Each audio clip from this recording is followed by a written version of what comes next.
Les invito a que abran sus Biblias y me acompañen a Primera de Samuel, capítulo 15. Primera de Samuel, capítulo 15. La semana pasada, no fue la semana pasada. Bueno, no, sí, la semana pasada, porque hoy está empezando una nueva semana.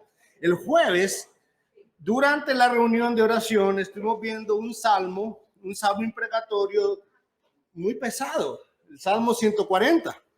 Donde David pide la justicia de Dios contra aquellos que actúan contra su pueblo. Y usa palabras muy pesadas, hablando de retribución contra el pecado. Hoy por la tarde continuaremos en 2 Tesalonicenses 1 y resulta que el tema habla sobre la justa retribución de Dios contra el pecado. Y en la providencia de Dios, hoy mismo nos disponemos a ver algo muy similar acerca de la retribución de Dios contra el pecado en Primera de Samuel 15. Hermanos, quiero decirles, estoy aquí delante de ustedes con temor de Dios, no un temor místico, no, sino sabiendo que es su palabra la que hay que hablar y que necesitamos con responsabilidad hablarla, pero también escucharla. Sabemos que es Dios el que está equipando a su iglesia y necesitamos su dirección. Así que antes de leer, voy a pedirles que me acompañen a orar nuevamente. Inclinen sus rostros. Padre Celestial, gracias, Señor, porque nuestra confianza está puesta en ti. La iglesia es tuya, tú pagaste por ella, Señor. Cristo dijo que sería Él quien edificaría la iglesia, Señor. Y te suplicamos que nos ayudes a entenderlo a un nivel práctico, Señor. A un nivel en el que no buscamos meter el mundo en la iglesia ni enseñorearnos de ella, Señor. Sino entender que fue alguien más quien pagó. No con moneda de este mundo, sino con sangre preciosa, la sangre de Cristo, Señor, por la iglesia. Guíanos, Señor. Guíanos y sé tú el que nos sostiene. En Cristo Jesús. Amén y amén. La semana pasada, 1 Samuel 14 terminó mostrando que Saúl era un rey exitoso. Un rey que tenía el éxito de acuerdo al estándar del mundo. Victorioso en sus batallas, pero un necio delante de Dios. Eso nos dejaba ver que lo que el mundo llama éxito, delante de Dios puede ser un completo desperdicio de la vida. Hoy vamos a ver cuatro cosas. En primer lugar, que Dios llama a Saúl a una misión. Vamos a ver la misión de Saúl. Vamos a ver el arrepentimiento de Dios. Vamos a ver el arrepentimiento de Saúl y vamos a ver cómo a Samuel le toca completar la misión que Saúl no hizo. Así que esos van a ser nuestros 4 puntos hoy en 1 Samuel 15. Y vamos a comenzar con los primeros 3 versículos. Dice, Samuel dijo a Saúl, el Señor me envió a que te ungiera por rey sobre su pueblo, sobre Israel. Ahora pues, está atento, presta atención a esto, ahora pues, está atento a las palabras del Señor. Así dice el Señor de los ejércitos, yo castigaré a Amalek por lo que hizo a Israel cuando se puso contra él en el camino mientras subía de Egipto. Ve ahora y ataca a Amalek y destruye por completo todo lo que tiene y no te apiades de él.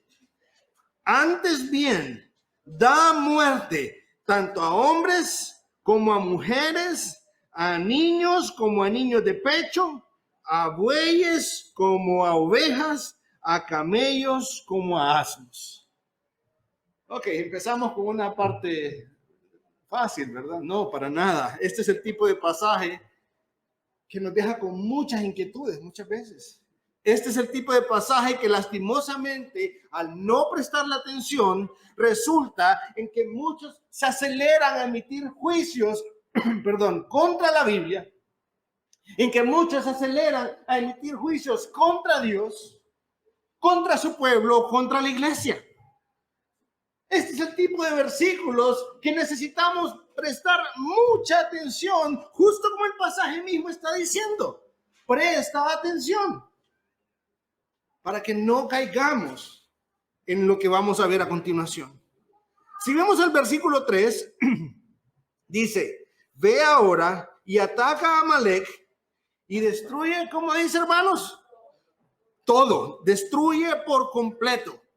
Hoy hay una palabra nueva que necesitamos aprender, así como cuando aprendimos la palabra Hesed, que Rudy usó esta mañana, hablando de esa misericordia que nos persigue, ese amor que nos alcanza, que nos atrapa y que nos beneficia. Así como está esa palabra Hesed, muy específica del Antiguo Testamento, del hebreo, aquí se usa una palabra que también es súper específica y que en el español hay que usar varias palabras para poder explicarla. Pero la vamos a aprender hoy. Es la palabra haram. La palabra haram es, de hecho, el opuesto, el antónimo de Hesed. Si pensamos en Hesed como ese amor que nos persigue, cuando hablamos de haram, estamos hablando, esta es la palabra que se usaba para hablar de las ofrendas totalmente quemadas. Una ofrenda totalmente quemada era una ofrenda que solamente era para Dios. No era como algunos sacrificios de los cuales el sacerdote podía participar o el quien llevaba el sacrificio podía participar. No, esa palabra haram implicaba destruir por completo esa ofrenda.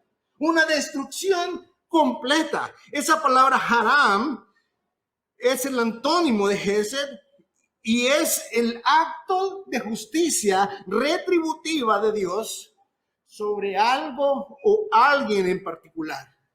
En otras palabras, es su potestad de actuar como juez supremo y soberano. Y sirve para mostrar lo que todos nosotros merecemos por causa de nuestro pecado. Ese es el propósito de esa palabra. Haram es justamente lo que sucedió sobre Sodoma, sobre Gomorra, sobre Jericó. ¿Cuánto había de rescatarse de Sodoma, Gomorra y Jericó? Nada. Totalmente destruida. Y de hecho, Acán, quien decidió no obedecer, tuvo que ser muerto. Tuvo que recibir el haram sobre él también, por no entender que eso era lo que Dios había destinado, apartado para la destrucción. Es lo que en algunas de nuestras versiones vemos que dice apartado para el anatema. Apartado para el anatema. Ahí es esa palabra haram. Esto se aplicaba no solo a naciones paganas. Este haram, este tipo de maldición, este tipo de poner aparte santificación, pero no para salvación, sino santificación para destrucción, era lo que también se aplicaba en casos de idolatría, como pueden ver en algún caso en Éxodo 22:20. Esto era un designio judicial de Dios. No da cabida a un cambio de veredicto. Mostrar compasión a algo o a alguien que estuviera bajo haram sería el equivalente a que un juez en nuestros días venga y dicte pena de muerte y que un policía venga y diga, no, pobrecito, mire, en lo que vayamos a la cárcel, yo lo suelto. ¿Sería eso un buen policía, hermanos? No, sería un policía que actúa contra la ley. De repente en nuestro interior algunos podrían pensar, no, pero está mostrando misericordia. No, cuando se trata de aplicar justicia. No es así. Pareciera que el policía actúa con bondad, pero realmente está actuando contra la justicia. Pues esa es la palabra que tenemos ahí, haram.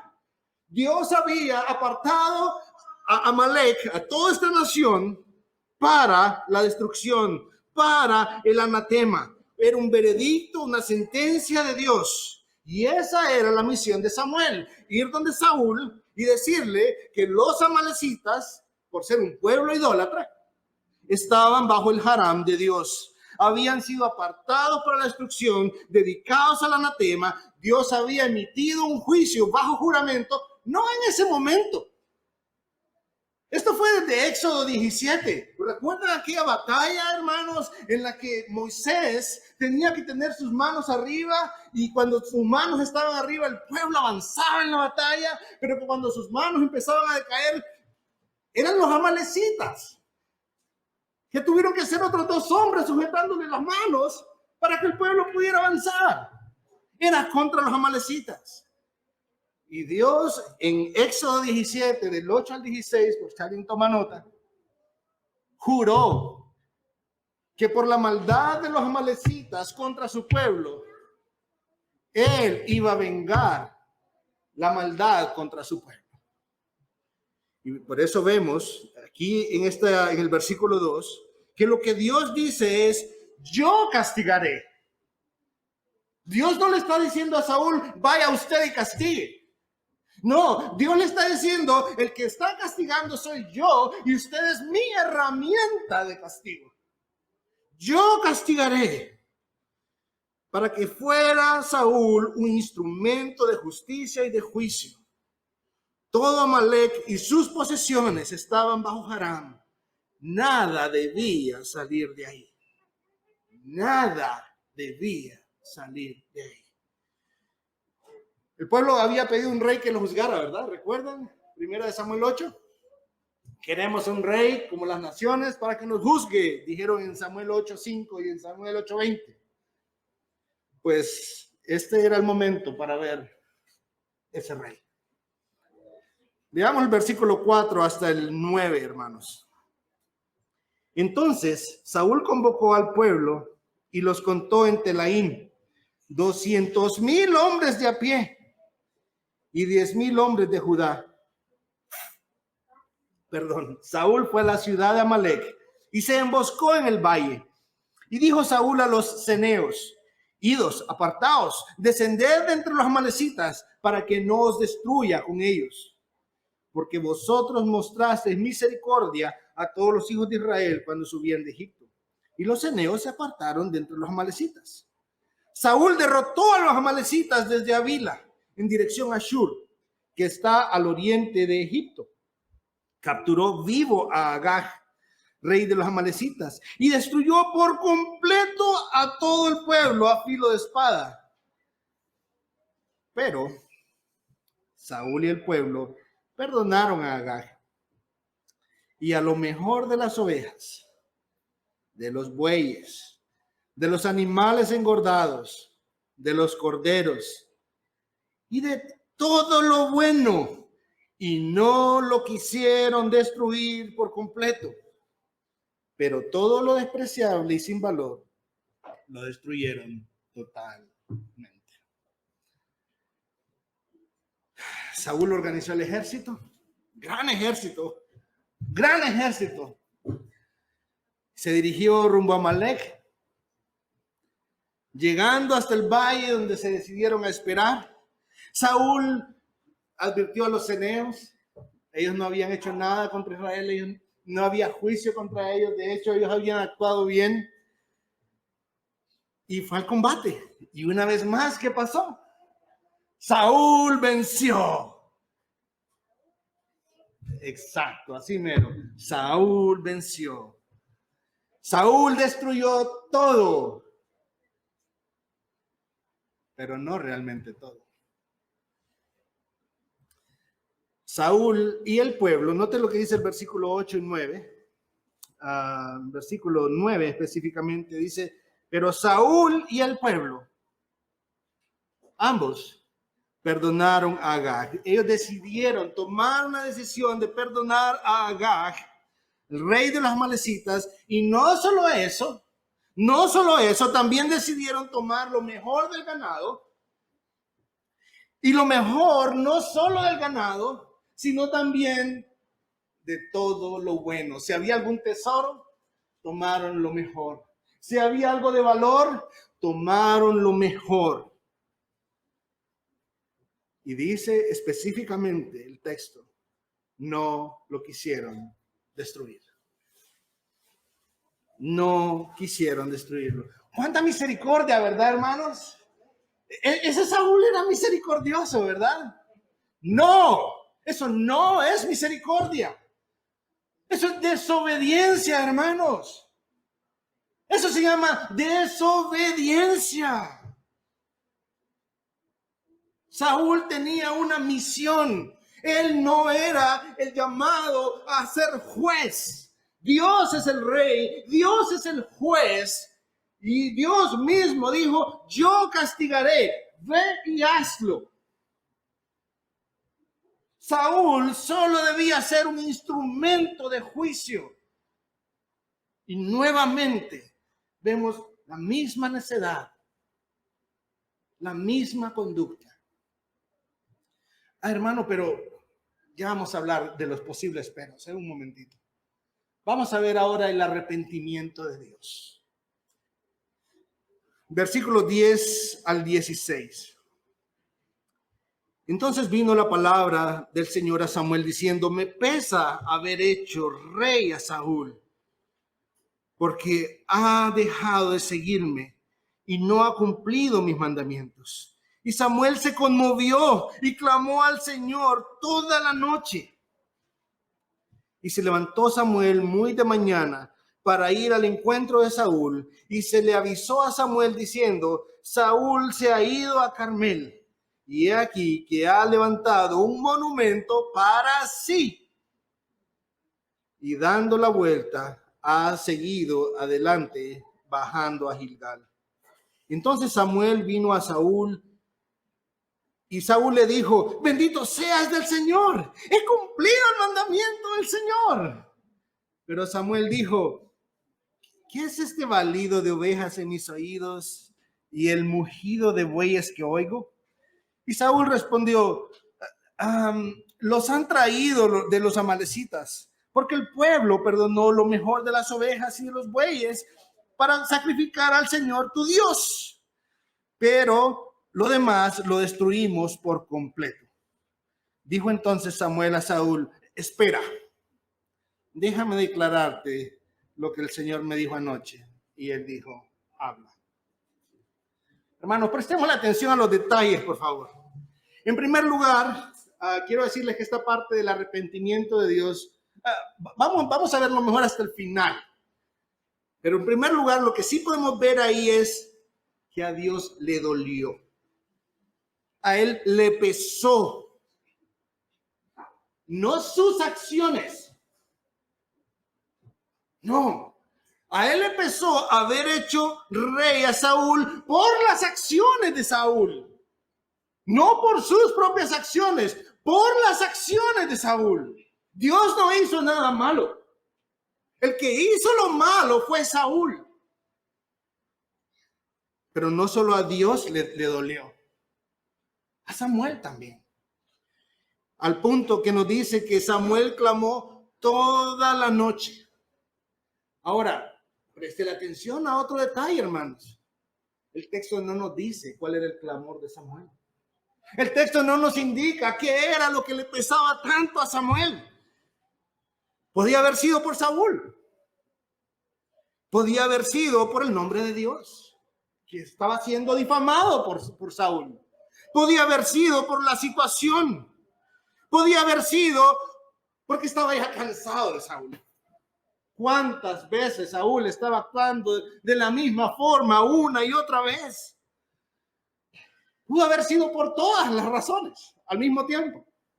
No lo sabemos. Pero lo que sí sabemos es que en medio de su dolor, un dolor tan difícil, tan duro, le quitó el sueño a Samuel por completo. Lo que él hizo fue, antes de ir a Saúl, fue ir al Señor. Ya hemos hablado de eso, hermanos. El Señor es la primera opción, no la última. No es cuando ya no hay nada más que hacer. Ay, solo me queda ir delante de Dios. Eso no es nada piadoso.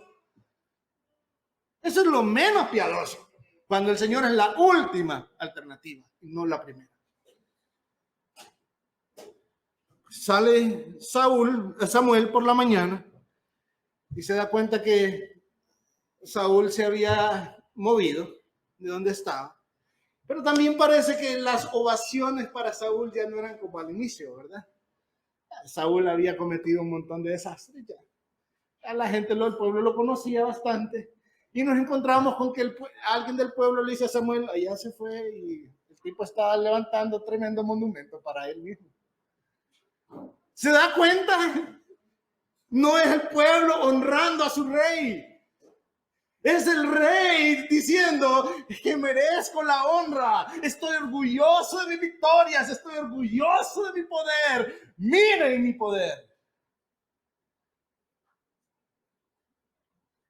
Pero aquí no se trataba de él. No se trataba de él. Y esto aplica a cualquier nivel de liderazgo. No se trata de nosotros, hermanos. Sea papá, mamá, sea jefe en el trabajo, sea presidente de una nación. No se trata de usted. Estamos para servir a Dios, para su gloria. Pero Saúl era tanto su deseo de reconocimiento que ahora era más evidente que nunca. Más evidente. Saúl estaba tan orgulloso de sí mismo, pero también nos deja ver una situación. Él era insensible de su propia situación. Su corazón estaba endurecido. Cuando Samuel llega, ¿cuál es la reacción de Saúl? Samuel, hoy sí voy a decir, hoy sí. Y Samuel, ha de ser difícil estar en los zapatos de Samuel, hermanos. Samuel, a él siempre le tocó la parte complicada. A él siempre le tocó atender lo difícil. Me imagino a Samuel diciendo así como, ok, obedeciste. Pero antes de que celebremos tu obediencia, ¿podrías explicarme qué es ese ruido de animales que se escucha en el fondo? Espero que no sean los animales de Amalek, porque los animales de Amalek, si están muertos, no deberían hacer ruido. ¿Podrías explicarme, Saulito, qué es ese ruido? ¿Cuál es la reacción de Saúl, hermanos? No, el pueblo. Ellos lo trajeron. Ellos. Cuando ya vimos en el versículo 9 que dice ahí literalmente Saúl y el pueblo. Sí, es cierto, el pueblo también había sido, pero era el rey con el pueblo. Y era a él a quien se le dio la misión. Y él también era responsable de esa decisión. Y luego de echarle la culpa al pueblo, él viene y justifica lo que sucedió diciendo, no, sí, es cierto, trajimos esos animales, pero es que se me ocurrió una mejor idea, fíjate, Samuel. Es que fíjate que esos animales que el Señor puso bajo Haram, o sea, eso de apartarlos para la destrucción, estaban bien bonitos para sacrificios, fíjate. Estaban bonitos para la adoración. Hermanos, a veces así actuamos. Queremos justificar nuestro pecado, racionalizarlo. Ay, fíjate que yo pienso que debería ser de otra forma. Yo pienso que eso que tienen allá afuera en el mall se miraría chulo en la iglesia. ¿Qué hace Samuel? Espérate un momentito, Samuel. Espérate. Mira, antes de que sigas diciéndome eso, creo que sería bueno que escuches lo que el Señor me dijo anoche. Veamos lo que le dice Samuel, versículo 17 hasta el 23. Y Samuel dijo, no es verdad que aunque eras pequeño a tus propios ojos, fuiste nombrado jefe de las tribus de Israel y el Señor te ungió rey sobre Israel. Y el Señor te envió en una misión y dijo, ve y destruye, ¿cómo, hermanos? Por completo a los pecadores. No era gente buena, a los pecadores los amalecitas y lucha contra ellos hasta que sean exterminados.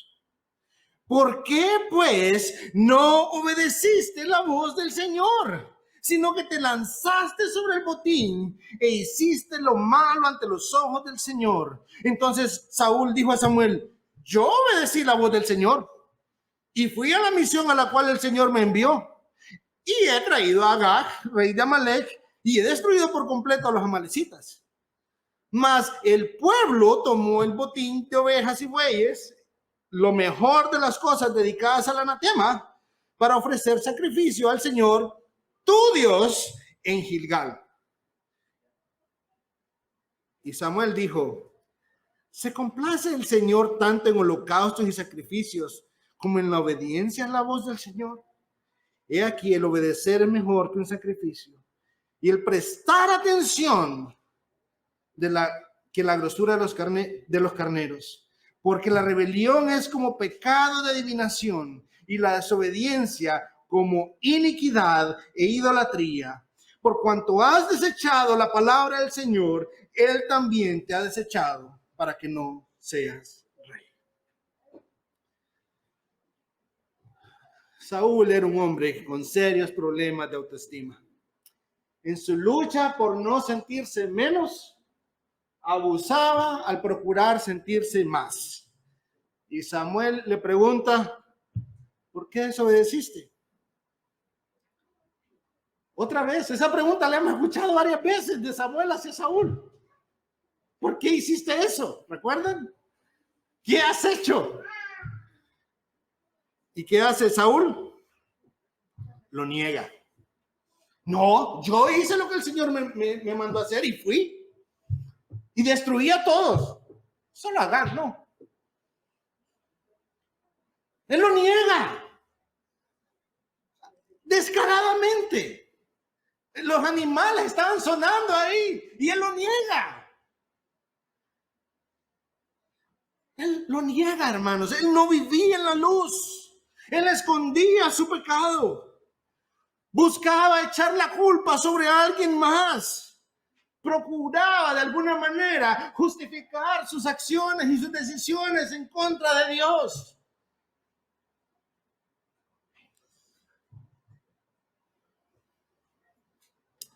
Y lo peor es que procuraba enmascararlas detrás de buenas intenciones. No, pero mire, de corazón se lo digo que era para el bien de la iglesia. De verdadcita que era para la adoración que los traje. Sí, yo sé que los sacrificios todos comemos, ¿verdad? Pero en serio que mi motivación era para la adoración. En el versículo 22 hay algo, preste atención a esto, hermanos. Porque Samuel nos va a enseñar algo aquí sobre nuestro Dios. Y es que Él se complace más en la obediencia que en la adoración desobediente. Generalmente usamos este pasaje para decir: no, los sacrificios no eran importantes. No es cierto. No es eso lo que está diciendo el pasaje. No es eso lo que el pasaje está diciendo. El mismo contexto hemos visto en 15 capítulos, cómo muchas veces el Señor se complació de sacrificios. Pero este no es el tipo de sacrificio que el Señor quiere. El Señor quiere una adoración en obediencia. Y es justo lo que está diciéndole Samuel a Saúl aquí. El Señor no se complace de tus sacrificios pecaminosos. Traer los animales va a hacer que Dios se haga de la vista gorda de tu pecado, Saúl. Eso es en otras palabras. Eso es como pensar de que, mire, pastor, yo este mes voy a echar doble ofrenda. Es que estoy en unas situaciones ahí, algunos pecaditos que no quiero dejar. No, hermanos, hacer este tipo de cosas es pretender sobornar a Dios. Es pretender que Dios es un Dios corrupto. Eso es insultar, esto es blasfemia contra Dios. Si esto insulta a nuestras autoridades, ¿cuánto más no va a insultar al Dios santo?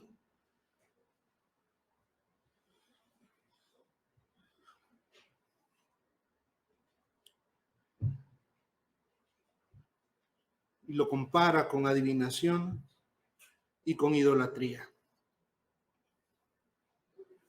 Qué interesante. Qué interesante que lo compare con adivinación. De repente alguien podría pensar, qué exagerado ese Samuel. No, hermanos. ¿Cuál es el propósito de la adivinación? ¿No es acudir a la idolatría para poder manipular de alguna manera el futuro? Es justamente eso. Y es justo lo que él está haciendo. Quiere manipular de alguna manera el resultado de sus acciones. Pretende sobornar con sacrificios paganos al Dios Santo. Y así justificar su pecado. Un hombre que no entendía, sabía de los ritos, pero no conocía al Dios verdadero. Veamos, de hecho, la Escritura nos habla del versículo 24 al 31 del arrepentimiento de Saúl. Veamos los versículos 24 al 31. Entonces Saúl dijo a Samuel: he pecado. En verdad he quebrantado el mandamiento del Señor y tus palabras, porque temí al pueblo y escuché su voz. Ahora pues te ruego que me perdones mi pecado y vuelvas conmigo para que adore al Señor. Pero Samuel respondió a Saúl: no volveré contigo, porque has desechado la palabra del Señor y el Señor te ha desechado para que no seas rey sobre Israel.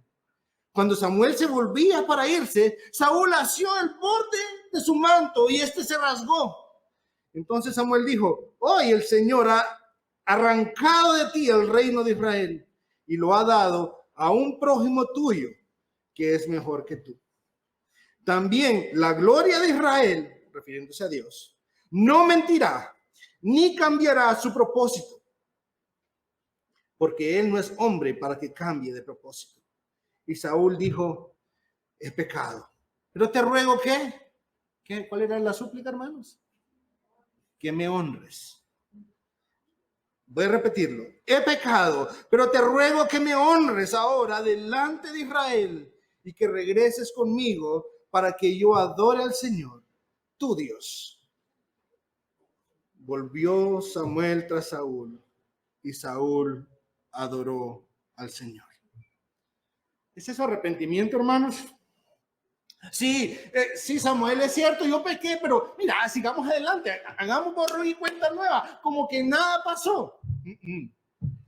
Hermanos, vamos a seguir insistiendo eso desde acá. Con Dios no hay borrón ni cuenta nueva, la paga del pecado es muerte, y por eso alguien tenía que pagar. Cristo Jesús tuvo que pagar para poder rescatarnos. Dios no es un juez injusto. Dios no es un juez que promueve la impunidad. Él es el Dios santo, santo, santo. Él es el juez justo, la gloria de su pueblo. ¿Cómo vamos a gloriarnos de un Dios que se deja sobornar? Ese no es nuestro Dios. Nuestro Dios es el santo de su pueblo. Y Saúl no tardó para nada en mostrar su intención egoísta, su corazón egoísta. Hónrame delante del pueblo. Eso era lo que él perseguía. Era un hombre que le importaba tanto, le importaba más el cómo lo miraban los hombres que cómo lo miraba Dios. Su prioridad era su imagen delante de los hombres y no su carácter delante de Dios. Ese era Saúl. Ese era Saúl. Saúl amaba más el reconocimiento de los hombres que el de Dios. Eso no es arrepentimiento, hermanos. Eso se llama cinismo. Cuando se reconoce el pecado, pero de una manera en la que no importa realmente. Eso era lo que estaba sucediendo con Saúl. Saúl no cumple la tarea. Veamos qué sucede. Entonces, versículos 32 hasta el final. Entonces Samuel dijo: tráiganme a Agag, rey de los amalecitas. Y Agag vino a él alegremente, y Agag dijo: ciertamente la amargura de la muerte ha pasado ya. Pero Samuel dijo: como tu espada ha dejado a las mujeres sin hijos, así también tu madre será sin hijo entre las mujeres. Y Samuel despedazó a Agag delante del Señor en Gilgal. Luego Samuel se fue a Ramá, pero Saúl subió a su casa en Gibeá de Saúl. Samuel no vio más a Saúl hasta el día de su muerte, y Samuel lloraba por Saúl, pues el Señor se había arrepentido de haber puesto a Saúl por rey sobre Israel. Ya vamos a tocar esa parte, el Señor se había arrepentido. Pero lo primero que estamos viendo aquí, hermanos, es que Samuel, el juez rechazado, hizo lo que el rey solicitado, Saúl, no quiso hacer. Pero aún así, vemos a un Samuel. Si hemos tenido dudas acerca de las actitudes de Samuel para con Saúl, el pasaje nos dice que Samuel sufría por Saúl. Él sufría por Saúl. Claro, el pecado de Saúl es difícil de tolerar. Él sufría por Saúl, sufría por el pueblo también. Me imagino que sufría por su propio ministerio, porque no debe ser fácil estar lidiando con alguien así. Pero vemos que la vida de Saúl, lejos de realmente poder describirse con éxito, ha de ser descrita con tragedia. Una vida sin la palabra de Dios. Dice que no se volvió a ver con Samuel hasta que murió. Una vida sin el consejo de Dios. Una vida sin Dios. Exitoso pero sin Dios. Tragedia. Una vida triste, desperdiciada. Ahora, este pasaje, hoy sí vamos a esa paradoja de la Escritura con la que muchas veces queremos señalar a Dios. Versículo 11, vimos ya en el versículo 11 que nos dice que el Señor le pesó haber hecho a Saúl. La palabra que usa ahí es la palabra Naham, que significa se arrepintió. Esa palabra significa arrepentirse. En el versículo 35 acabamos de leer que nos dice que el Señor se había arrepentido de haber puesto a Saúl por rey. En el versículo 29, 2 veces se nos dice, y Dios no cambiará su propósito porque no es hombre para que cambie su propósito. En las 4 ocasiones ahí, el verbo es el mismo. Es decir, que el 29 se puede entender como Dios no se arrepiente porque no es hombre para arrepentirse. Muchas veces este capítulo se usa para decir, ¿se da cuenta cómo la Biblia se contradice? Pero no, hermanos, no es así. No es así. Si revisamos bien el pasaje, versículos 11 al 35, cuando dice que a Dios le pesó, cuando dice que Dios se arrepintió de haber puesto a Saúl por rey, no es porque Dios había hecho algo malo, es porque Saúl había hecho algo malo y estaba trayendo consecuencias sobre Saúl primeramente y sobre el pueblo también. A Dios le pesó. Es lo mismo que vemos en Génesis 6, 6 y 7. Cuando dice que le pesó haber creado al hombre. ¿Es que se equivocó Dios al crear al hombre? No, lo que le pesó fue el pecado del hombre. Es justo lo que vemos en Génesis 6. Génesis 6 es la introducción al diluvio. Le pesó a Dios, no por algo que él hizo malo, sino por dolor por causa del pecado. Eso es lo que significa en ese contexto. Dolor por causa del pecado, no pecado propio porque Dios es santo, pecado de alguien más que trae juicio. ¿Y qué pasa en los versículos 29? Lo que está mostrando el versículo 29 es firmeza de su designio. Está diciendo, Dios no va a cambiar. Recordemos que la palabra arrepentirse significa un cambio de mente, un cambio en la forma de pensar. Lo que está diciendo es, el Señor te quitó y no va a cambiar. Eso lo va a mantener firme. Entonces, el mismo verbo en contextos distintos está expresando 2 cosas importantes del carácter de Dios. 1, su dolor por nuestro pecado. Y 2, la firmeza de su designio. No hay contradicción ahí. No hay contradicción alguna. ¿Qué hay para nosotros en este pasaje, hermanos? Vamos a ver tres cosas. La primera es un llamado de atención para cuando despreciamos la justicia y el juicio de Dios. ¡Ay, qué barbaridad! Mandó a destruir un pueblo completo. ¿A quién estamos poniendo en el banquillo, hermanos? ¿A quién estamos señalando como malo? Es a Dios. El autor de la carta a los Hebreos nos dice que horrenda cosa es caer en manos del Dios vivo. ¿Y saben qué, hermanos? Es cierto. Es cierto. Es horrenda cosa caer en manos del Dios vivo cuando se trata de juicio. De la misma manera que Dios puede ser su mejor amigo, quiero decirle que Dios en condiciones de pecado va a ser su peor enemigo. Para un pecado sin arrepentimiento, quien más severamente va a actuar es Dios. Pero el juicio de Dios, eso no hace que el juicio de Dios sea digno de desprecio. Realmente el juicio de Dios es digno de nuestra adoración y ahorita vamos a verlo por qué. En primer lugar, Dios se ha dado a conocer como el vengador de su pueblo. Y eso lo hemos visto en varios pasajes. Lo vimos cuando estábamos estudiando 1 Tesalonicenses. El Señor es vengador a favor de aquellos que pecan, a favor de su pueblo cuando otros pecan contra él. El Señor es vengador de estas cosas, dice Pablo, Silvano y Timoteo a los tesalonicenses. Él no destruye caprichosamente, Él destruye de acuerdo a justicia. Y en este caso, lo que estamos viendo en 1 Samuel 15, podemos decir, no, sí, pero los amalecitas, eso ya ratos que había sucedido. No. Entendamos una cosa. El texto nos dice ahí que este era un pueblo pecador.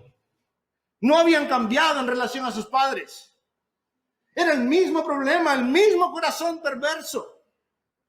Dios no está haciendo algo distinto a lo que su propia ley establece. La paga del pecado es muerte, exactamente. Y si bien es cierto, podríamos decir que parece duro, no solo digamos que parece duro, es duro. Porque el pecado ofende la santidad de Dios. La venganza de Dios por los suyos debe llevarnos a pensar de una manera no como el mundo, hermanos. Dios tiene tal amor por sus santos que cuando alguien se mete con sus santos, va a recibir retribución de Dios. Eso fue lo que vimos el jueves en el Salmo 140. No sé qué el Señor está haciendo, pero es justamente lo que vamos a ver hoy en la noche en 2 Tesalonicenses capítulo 1. La justa retribución de Dios contra el pecado. Dios es el vengador de los suyos.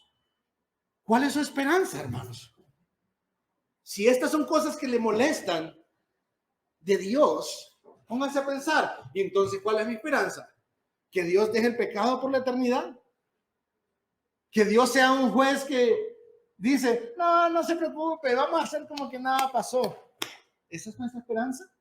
¿Está mal que en Apocalipsis los santos digan, oh Señor, ¿hasta cuándo vas a vengar nuestra sangre? ¿Está mal?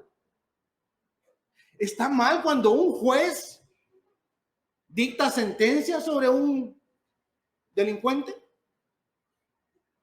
¿O soy yo el que está mal cuando pienso que eso está mal? Este es un llamado de atención cuando despreciamos la justicia de Dios y que pretendemos ponerlo a Él en el banquillo. Lo que esto nos está diciendo, no es Dios el que está mal, es mi corazón el que está mal, que no entiende la justicia. Dios prometió venganza contra todos los que oprimen a su pueblo, aún de nuestro último enemigo. Y Él ya se hizo cargo de nuestro último enemigo, la muerte. En Cristo Jesús, sorbida es Esa es servida. Tragada. De ahí viene absorbida. Es la muerte en victoria. No despreciemos la justicia de Dios. No caigamos en ese pecado porque vamos a hacer lo mismo que hizo Saúl.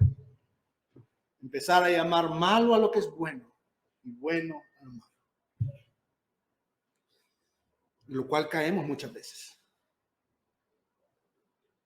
Caemos muchas veces. Pero eso nos lleva al segundo punto. Este es un llamado a adorar a Dios. Este es un llamado a rendirnos a Cristo. Dios, dice la Escritura en Hechos 10, que Él ha designado un juez al Rey fiel para que traiga juicio y justicia sobre el mundo. Este es Cristo Jesús y es ese juez el que nos llama. Es este juez el que nunca va a llamar malo a lo bueno, ni bueno a lo malo. Es el que lleva fielmente a cabo el juicio de Dios. Él va a regresar en un caballo blanco con una espada. ¿A qué dice que regresa? A vencer, a triunfar. Dice que sus ropas van a estar manchadas en sangre porque Él pisa el lagar del furor de la ira de Dios. Ese es nuestro rey. Un rey justo, un juez justo. ¿Cómo va a ser justo? Podrá pensar en su corazón. ¿Cómo va a ser justo si está hablando de venir a destruir? Un momento. Él ya vino una primera vez. Y ese rey vino para humillarse. Y se humilló a lo sumo para tomar sobre sí la culpa del pecado y la condena del pecado sobre sí mismo. Él sufrió la ira de Dios para rescatar a los suyos. Ese es el mismo rey, no es otro. Un rey humilde, pero justo. Cristo, nuestro rey, peleó la más grande y terrible de las batallas por nosotros y venció. No perdonó a la muerte, se tragó a la muerte. Hermanos, esto es parte del evangelio. De repente sea la parte que no nos gusta, pero es que el evangelio por eso se vuelve ofensivo. Esa es la parte que no nos gusta. Dios puso su haram sobre su hijo. Dios puso el hijo sufrió la ira por el anatema sobre él mismo para rescatarnos por medio de la fe en Cristo Jesús. Pero para quienes lo rechazan, lo que les espera es lo que Cristo tomó. Ese mismo haram, un infierno de eterna destrucción. Hermanos, ¿son duras estas palabras? Sí, pero la buena noticia es que Cristo está diciendo, hermano, venga. Hay amplio perdón en Cristo Jesús. No en sus propios términos, en los términos de Dios. Él está diciendo, venga por medio de Cristo, confíe en Él. Acepte las condiciones de paz que se le están ofreciendo. Venga y confíe solamente en la obra de Cristo para salvar su vida. El que vino para salvarlo de la ira. Hoy es el día de salvación. Venga y rinda su vida delante de su rey. El único que puede librarle de la justicia, porque Él recibió sobre sí mismo el pago de la justicia. La paga del pecado es muerte. Cristo murió. Venga y disfrute del perdón de Dios a través de Cristo. Ese es el llamado hoy, es un llamado a misericordia, no es una amenaza, es un llamado a misericordia. La amenaza sirve para que apreciemos el llamado, para que entendamos lo que Él pagó. Toda esa ira cayó sobre Él para que no tenga que caer sobre nosotros.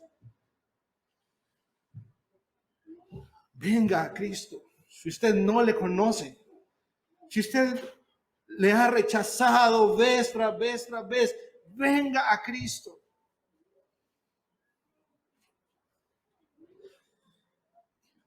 Esto es un llamado a obediencia. En otras palabras, hermanos, dejemos de poner excusas para no hacer lo que Dios pide. Nuestro corazón, al igual que el de Saúl, espero que no caigamos en el error de pensar que somos mejor que Saúl. Nuestro corazón, al igual que el de Saúl, es experto en inventar excusas. Sí, pero es que quiero decirle que no importa que tan buena sea la excusa que usted se invente, eso no satisface a Dios. Jesús dijo, si me aman, obedezcan mis mandamientos. Jesús dijo, ustedes son mis amigos si hacen lo que yo les mando. Acompáñenme a orar. Padre Celestial, gracias te damos, Señor.